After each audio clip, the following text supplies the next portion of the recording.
कि क्या होगा अगर दुनिया की सबसे ऊंची इमारत बुर्ज खलीफा किसी कारण से गिर गई और या फिर इस पर भी वर्ल्ड ट्रेड सेंटर की तरह अगर हमला हो जाए तो फिर क्या ये बिल्डिंग भी वर्ल्ड ट्रेड सेंटर की तरह ही गिर जाएगी।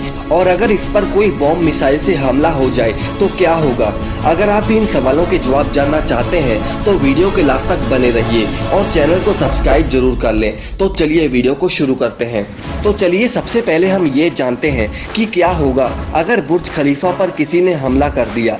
दोस्तों, आप तो ये सब जानते ही हैं कि दुबई में अब अमीरी और गरीबी का फासला बढ़ता चला जा रहा है और इसी वजह से दुबई के अगेंस्ट कई सारे मुल्क दुश्मन बनते चले जा रहे हैं।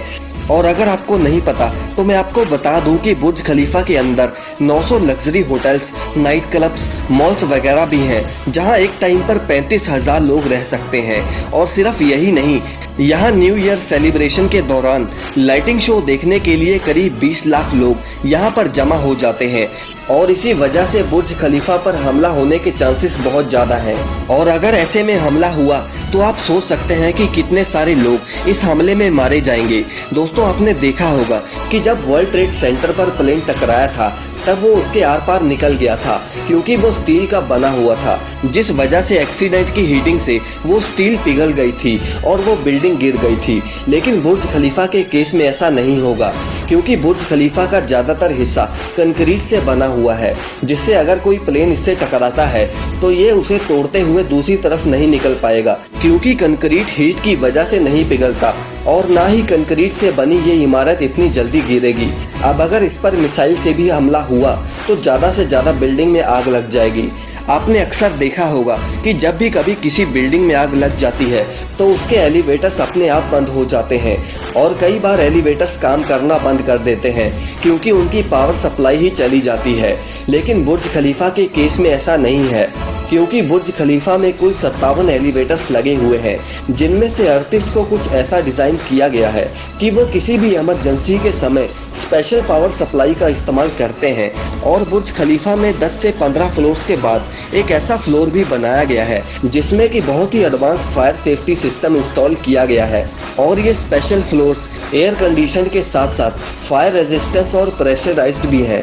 मतलब कि अगर कोई प्लेन बिल्डिंग से टकरा जाए और या फिर बॉम्ब धमाका हो जाए फिर भी ये फ्लोर हीट को अंदर नहीं आने देगा और ना ही यहाँ मौजूद लोगों को किसी प्रकार की सफोकेशन होगी। और सिर्फ यही नहीं, बुर्ज खलीफा की सीढ़ियों को फायर प्रूफ कंक्रीट से बनाया गया है, यानी कि आग लगने के केस में कम से कम सीढ़ियों को कोई भी नुकसान नहीं होगा।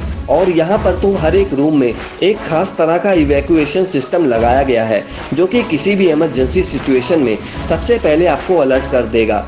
और बुर्ज खलीफा में 500 हाईली ट्रेंड सिक्योरिटी ऑफिसर्स को तैनात किया जाता है और इस 828 मीटर की बिल्डिंग में 400 से ज़्यादा नाइट विजन कैमरा भी लगे हुए हैं।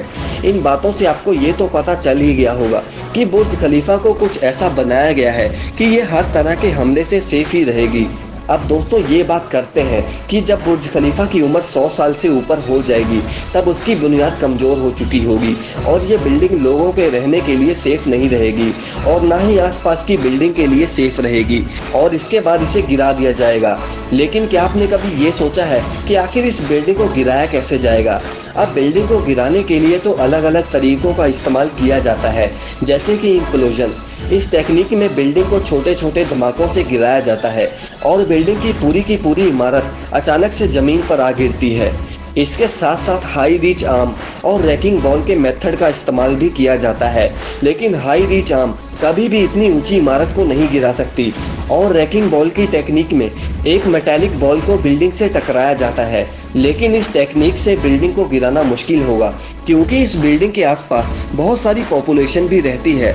अब अगर बात करें इसे गिराने की, फिर इन मेगा स्ट्रक्चर्स को गिराने के लिए एक ऐसी टेक्निक का इस्तेमाल किया जाता है जो कि बड़ी आसानी से इन ऊंची बिल्डिंग्स को इनकी लोकेशन से गायब कर देती हैं और ये टेक्नोलॉजी आसपास के लोगों के लिए भी बिल्कुल सेफ है। इस टेक्निक का नाम है डिस्ट्रक्शन डिमोलिशन और इस टेक्निक का इस्तेमाल जापान, टोक्यो जैसी घनी आबादी वाले इलाकों में किया जाता है जो कि आसपास के लोगों के लिए भी बिल्कुल सेफ है। इस मेथड में बिल्डिंग को हाइड्रोलिक्स जैक